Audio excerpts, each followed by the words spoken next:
What's going on, everybody? My name is JP. Hopefully you knew that before you clicked on this video.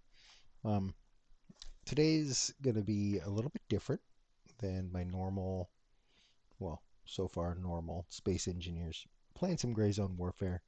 Um, I'm playing this because I've been playing this basically since it came out, since release day. Um, Freaking love this game. It has been my go-to. Let's blow off some steam and play a game. So here we are. The reason why I'm making this video, and you'll probably notice that from the title, um, I figured something out.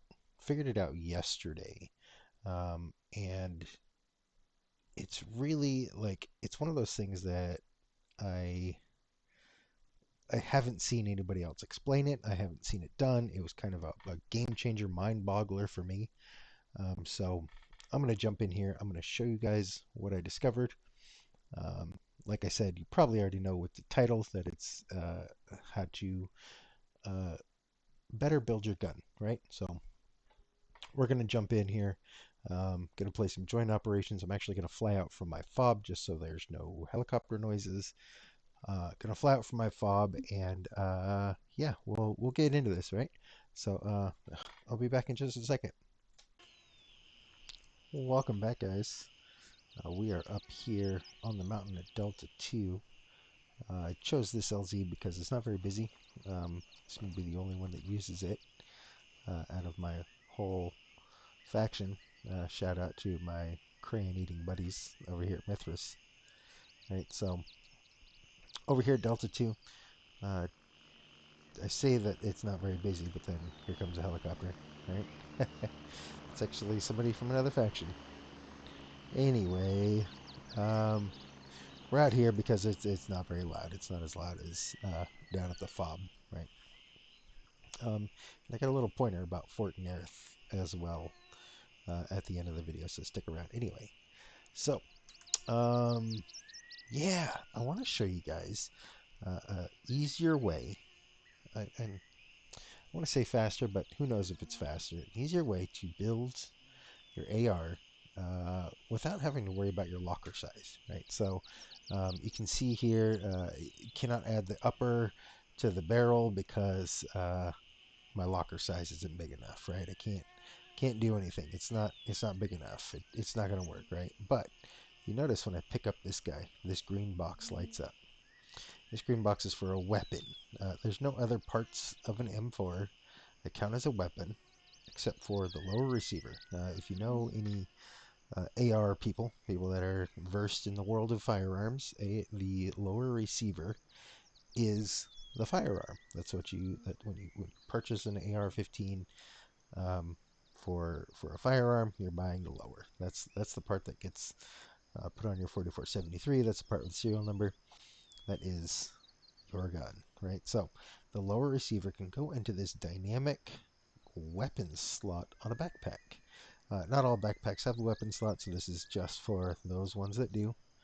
Um, Talk to Handshake, he's got one for you, right? So we are going to put our lower into this dynamic weapon slot. And you notice how it takes up the whole slot. So this is for a weapon, right? So from here, I can add parts to this lower, right? Like I can't add the barrel to the upper because there's not enough room, but I can add the upper to the lower. Look at that, bam, right?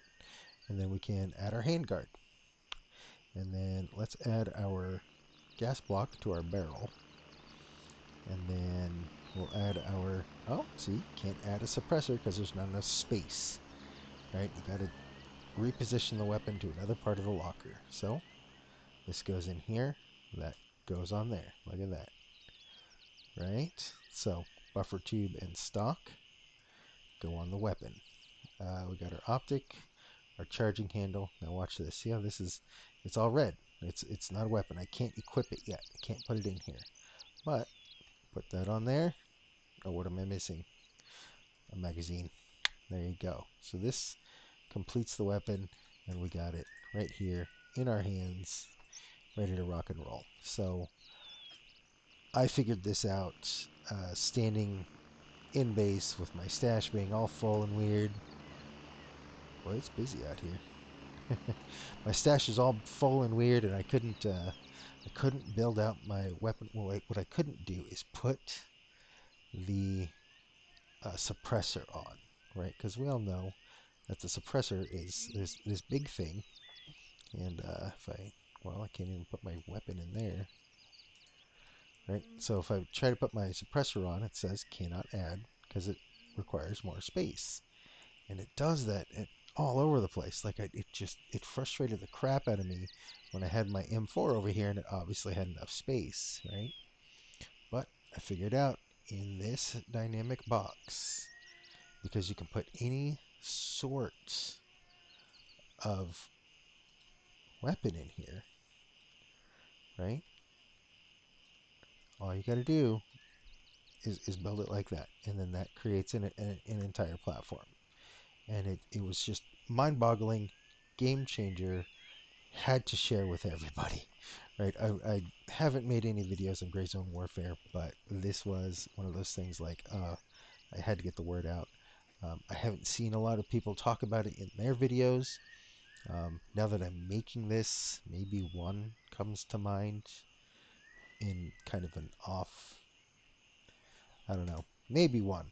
Anyway, if you're building a weapon, use the dynamic weapon box in your backpack to really build it out, right? So that was all. That's my video. That's what I have to say.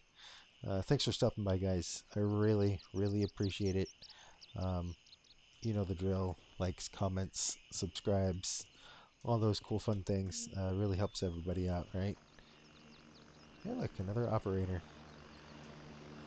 And he's probably coming home. I'm going to catch his ride. All right, guys. Thanks again. We'll talk to you next time. Bye-bye. Almost forgot, guys. I was going to tell you something about the fort.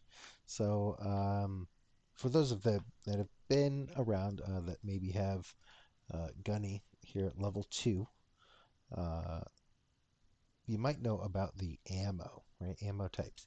M855, some of the best. I mean, it is the best ammo that I can get at level 2. I guess there's one more level of M855 5.56 ammo.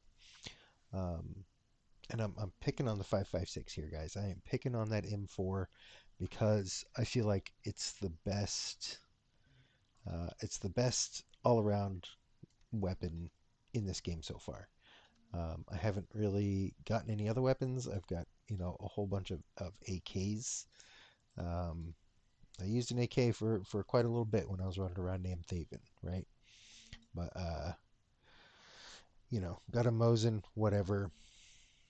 Definitely the M4 is the way to go, in my opinion. So, with the Fort Nerith, I'm picking on it because in some of the other mid-tier spots, you don't get a good as good, right? It's not as good. So over here at like the bunker, you kill guys at the M4, the what is it, the Q1, the C1, CQB1, I don't know, that M4 variant that drops M4 ammo, right?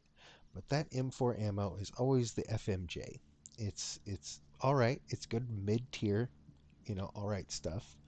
But the enemies that fire M4s over at the fort, they drop the good. They drop the M855. All you got to do is get their little gun, right? Detach the magazine and then unload it. Bam, right? And you get your M855.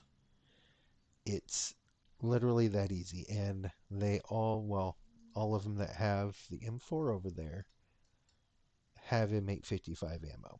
It's really not too hard to get to it. I like to stick around the back end of the airstrip here, airfield. You can fly into Lima 1, come around the back entrance. There's usually 5 or 6 guys in here. You can come into Delta 3 and come in the back of these woods. There's a little break in the wall. There's usually a guy in the woods right here, and usually a couple guys at the end of the tarmac, so watch out for those 3. But then you come in here and just kind of, pick guys off, and there's not a lot of cover, but there's pretty long sight lines, right? So Up in here is usually 4, 5, 6 guys. There's guys all up in this place, all over the place. But you take it easy, you take it slow with your M4 and that optic. I don't even know what that optic is called. The Spectre, right? The 1 in 4 power optic. So you get up to the fort, you go to this area in the back, you kill guys and you loot them for their ammo. It takes one shot to kill them. They usually got at least a mag, half mag or so. So it's definitely a good return on your investment. And then, you fly away. You rinse and repeat. Come back in a half an hour when you're low on ammo again, right? This is where you go for your M855 to farm it. Okay, so thought I'd give you that little pointer. I'm gonna get off here now. Uh, Thanks again for stopping by. My name was JP yet again, and we'll talk to you guys soon.